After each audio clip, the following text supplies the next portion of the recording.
Study Himachal की एक और सीरीज़ में आपका बेहद स्वागत है। आज डिस्कस करने वाले हैं Himachal Pradesh university junior office assistant के कंप्यूटर के कुछ क्वेश्चन। ये हाई लेवल के क्वेश्चन होंगे। उससे पहले आप हमारी ऑफिशियल वेबसाइट पर भी जा सकते हैं, जहां पे आपको डिस्क्रिप्शन में लिंक मिल जाएगा। आप डेली क्विजेस लगा सकते हैं जीओए की। दोस्तों, पहला प्रश्न है, the term computer is derived from. Computer शब्द की उत्पत्ति डैश से हुई है। इसका आंसर है दोस्तों, ये प्रश्न पूछा भी गया था वायस परमार यूनिवर्सिटी में, लैटिन भाषा से। लैटिन भाषा से बात करूँ तो जो कंप्यूटर की एब्रीवेशन होती है वो क्या होती है दोस्तों। इससे ये भी पूछा जा सकता है कि कंप्यूटर की फुल फॉर्म क्या होती है, जिसे हम एब्रीवेशन कहते हैं। सी से कॉमनली, ओ से ऑपरेटेड, एम से मशीन, पी से particular unit, technology, education and research. ठीक है दोस्तों, आप अपनी नोटबुक में लिख लीजिए, commonly operated, machine, particular unit, technology, education and research. याद रखना ये भी। अगला देखते हैं, the first computer was programmed using. पहले कंप्यूटर का उपयोग करके प्रोग्राम किया गया था वो था दोस्तों मशीन लेवल लैंग्वेज का यूज़ किया गया था। जो पहला कंप्यूटर था, ठीक है, first computer was programmed using. जो पहला कंप्यूटर था उसमें किस तरह की प्रोग्रामिंग का यूज़ किया गया था वो था मशीन लैंग्वेज का यूज़ किया गया था। दोस्तों, मशीन लैंग्वेज एक्चुअली में होती क्या है, पहले थोड़ा सा पढ़ लेते हैं। मशीन लैंग्वेज और a machine code was used to build the first computer programming system. This language is technically a system that consists of a binary digit. The earlier computer system mostly used binary digit or bits for interpreting and reading programs processed. दोस्तों, क्या कहने वाला हूँ, जो machine language होती है वो होती है बाइनरी लैंग्वेज, मतलब कि जो 0 और 1 की फॉर्म में होती है। दोस्तों, फर्स्ट कंप्यूटर था उसमें मशीन लैंग्वेज का यूज़ किया गया था। जो अर्लियर कंप्यूटर जो आज यूज़ किए जा रहे हैं, ठीक है, उसमें भी मशीन लैंग्वेज का प्रयोग किया जाता है, क्योंकि जो कंप्यूटर है वो आपकी तरह और हमारी तरह भाषा नहीं समझता है, इंग्लिश, हिंदी, पंजाबी नहीं समझता है। वो मशीन लैंग्वेज यूज़ करता है, मतलब कि वो कोई भी डाटा है प्रोसेस करने के लिए उसको बाइनरी डिजिट में कन्वर्ट करता है, तभी हमें आउटपुट मिलती है। आगे चलते हैं, what is the full form of SIM. दोस्तों, उससे पहले ये हमारी ऑफिशियल वेबसाइट है, यहाँ पे आप डेली क्विजेस लगा सकते हैं, ठीक है, और हमारा व्हाट्सएप नंबर है जहाँ पे आप हमसे नोट्स के रिगार्डिंग बात कर सकते हैं। दोस्तों, बहुत ही एडवांस क्वेश्चन होंगे ये सारे, नोट्स में आप देखना चाहते हैं तो आप हमें व्हाट्सएप कर सकते हैं। दोस्तों, what is the full form of SIM. दोस्तों, सिम क्या है, ठीक है, सिम होता है सब्सक्राइबर आइडेंटिटी मॉड्यूल। दोस्तों, मतलब क्या है सिम का, व्हाट इज सिम। तो सिम एक ऐसा कार्ड होता है जो हमारे नेटवर्क ऑपरेटर इसके थ्रू ही सब्सक्राइबर को आइडेंटिफाई करता है। क्या होता है, जो सिम होता है एक ऐसा कार्ड होता है, हमारा नेटवर्क ऑपरेटर जो होता है इसके थ्रू ही सब्सक्राइबर को आइडेंटिफाई करता है।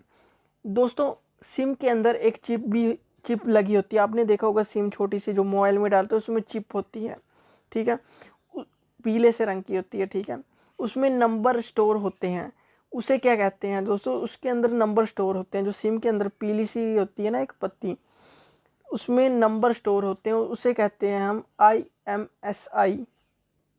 IMSI की फुल फॉर्म भी लिख लीजिए, IMSI, फिर से लिख देता हूँ, IMSI। इसका मतलब होता है इंटरनेशनल मोबाइल सब्सक्राइबर आइडेंटिटी। जब भी हम अपने फ़ोन में सिम डालते हैं तो हमारा फ़ोन उस IMSI नंबर को फैच करता है, मतलब कि, ठीक है, फैच करने के बाद हमारे नेटवर्क ऑपरेटर को, जिस भी नेटवर्क ऑपरेटर को से आपने सिम ली है, जैसे आइडिया, जियो, एयरटेल, वोडाफोन, जो भी आपको देखते हैं, रिलायंस की, ठीक है, वो हमारे नेटवर्क ऑपरेटर को, जो भी हमारा नेटवर्क ऑपरेटर है, जो भी उसको आपकी डिटेल्स भेजता है। जब भी कॉल आएगी तो इसके थ्रू ही ये पता लगाया जाएगा किस सिम से, मतलब कि किस ऑपरेटर से आपको फ़ोन कॉल आ रही है, और आपका एक आइडेंटिटी भी इसमें ही छुपी रहती है आपकी हर तरह की। जब हर तरह की आइडेंटिटी इसमें छुपी रहती है। मैं इतने बताऊंगा, इसके लिए डिटेल्स में वीडियो पहले भी बनाई है, आप डिस्क्रिप्शन में लिंक चेक कर सकते हैं।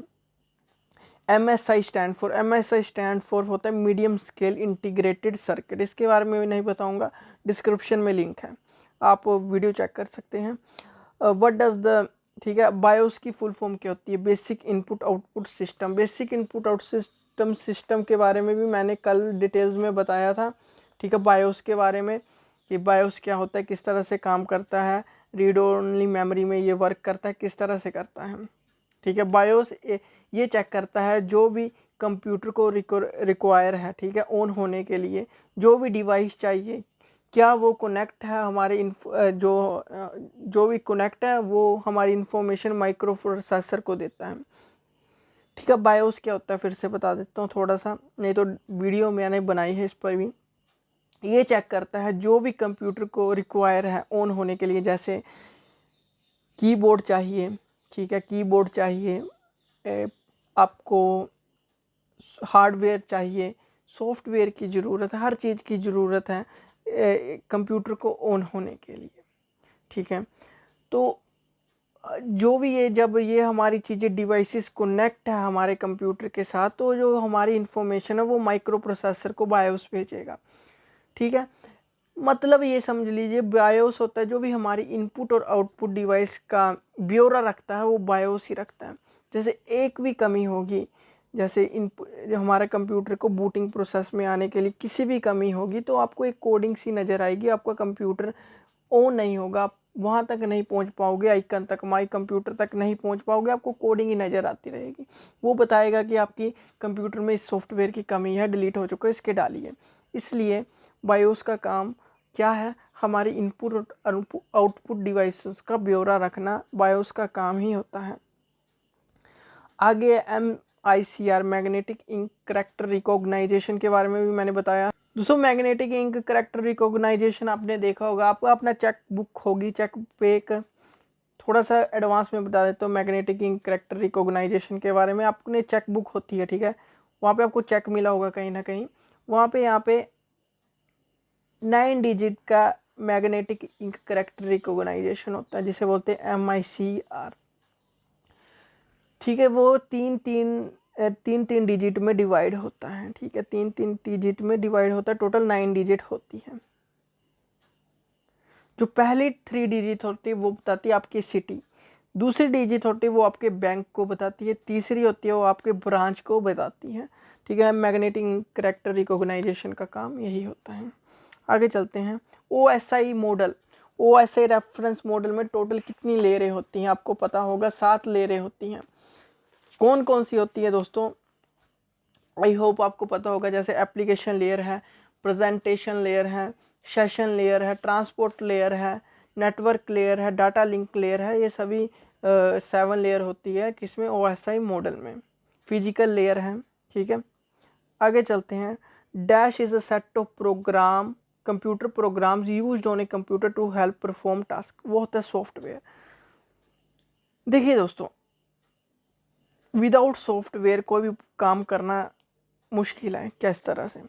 वेब ब्राउज़र भी एक सॉफ्टवेयर है, वेब ब्राउज़र नहीं होगा तो आप कुछ भी चीज़ है सर्च कैसे करोगे? आप जैसे गूगल क्रोम खोलते हैं, क्रोम में जाते हैं, कुछ भी आप ब्राउज़र यूज़ करते हैं, वो ब्राउज़र ही नहीं होगा तो आप किसी चीज़ को सर्च कैसे करोगे, ठीक है।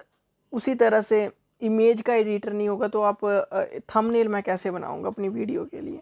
उसी तरह से MS ऑफिस, माइक्रोसॉफ्ट ऑफिस नहीं होगा तो भी हम वर्ड का काम, PPT का काम किस तरह से करेंगे? मतलब सॉफ्टवेयर एक, विदाउट सॉफ्टवेयर हम कुछ भी नहीं कर पाते हैं। इसलिए सॉफ्टवेयर, जितना हार्डवेयर की ज़रूरत है एक कंप्यूटर के लिए उतनी ही सॉफ्टवेयर की भी ज़रूरत है। आगे चलते हैं। What is GIS stands for, वो होता है जियोग्राफिकल इंफॉर्मेशन सिस्टम, याद रखना है। आगे चलते हैं। चार्ल्स बेबेज ने आविष्कार किया, चार्ल्स बेबेज ने क्या आविष्कार किया? ये बहुत महत्वपूर्ण है। चार्ल्स बेबेज ने दोस्तों आविष्कार किया है वो डिफरेंस इंजन। डिफरेंस इंजन क्या था? ठीक है, 1842 में ये डिफरेंस इंजन का आविष्कार हुआ था। इसका मेन काम था, इसमें एडिशन की जा सकती थी, ठीक है, सब्सट्रैक्शन की जा सकती थी जिसे माइनस बोलते हैं, मल्टीप्लिकेशन के साथ साथ डिवीज़न भी की जा सकती थी। बट दोस्तों एक था एबकास, ये भी एक आया था, ठीक है, इन्वेंशन हुई थी इसकी की भी, बस इसमें सिर्फ एडिशन की जाती थी। उसके बाद एक पास्कल लीन भी आया था, ठीक है, उसमें सिर्फ एडिशन और सब्ट्रैक्शन की जाती थी। एडिशन और सब्ट्रैक्शन जब ये आया डिफरेंस इंजन जो चार्ल्स बेबेज ने बनाया, ठीक है, उसमें एडिशन सब्ट्रैक्शन मल्टीप्लिकेशन डिवीजन, ठीक है, ये सभी की जाने लगी, एडवांस में आया था, तो इसलिए इसे जाना जाता है। Transistor are associated with the computer system, वो है सी। ट्रांजिस्टर यूज़ किए जाते हैं सेकेंड जनरेशन ऑफ कंप्यूटर में, इसको मैंने कल भी बताया था परसों की वीडियो में, ठीक है, ट्रांजिस्टर के बारे में। सेकेंड जनरेशन कंप्यूटर में यूज़ किया जाता है, कहाँ से कहाँ तक किया गया था, 1955 से 1964 के बीच में, 1964 के बीच में ट्रांजिस्टर का यूज़ किया गया है, ठीक है। आगे चलते हैं, फर्स्ट जनरेशन ऑफ कंप्यूटर में क्या यूज़ किया गया, वो है वैक्यूम ट्यूब। वैक्यूम ट्यूब किस तरह से होती थी, ग्लास लाइक स्ट्रक्चर होता था, ठीक है, उसमें ग्लास लाइक स्ट्रक्चर होता था, उसके बीच में सर्किट होते थे, ठीक है, उसमें वैक्यूम गुजारा जाता है। वैक्यूम मीन्स जहाँ से एयर टाइट हो, मतलब एयर हवा अंदर ना जाए, ठीक है। ट्यूब के अंदर क्या डाला जाता है, सर्किट डाला जाता है, उसे हम क्या कहते हैं, जो ट्यूब के अंदर सर्किट डाला जाता था, ठीक है, वैक्यूम के थ्रू, मतलब कि अंदर हवा ना जाए, और ये ग्लास लाइक स्ट्रक्चर होता था, इसे क्या कहते हैं, वैक्यूम ट्यूब। और ये फर्स्ट जनरेशन कंप्यूटर कब से कब तक यूज़ की गई थी, 1942 से 1955 के बीच में first generation of computer use की गई थी। अगला है which one of the following is stored program machine. Which one of the following is the stored program, निम्नलिखित में से कौन एक संग्रहित प्रोग्राम मशीन है, वो है माइक्रो कंप्यूटर। माइक्रो कंप्यूटर एक कौन सा है, स्टोर्ड प्रोग्राम मशीन है, ठीक है दोस्तों। आगे चलते हैं, the unit of hardware which an operator uses to monitor computer processing is the, वो है दोस्तों सीपीयू, सेंट्रल प्रोसेसिंग यूनिट का ही ये काम होता है, जो भी मैंने बताया सीपीयू इसका आंसर होगा। सीपीयू क्या होती है, central processing unit. Thank you and have a nice day, bye bye. आप, आई होप आपको वीडियो अच्छी लगी होगी।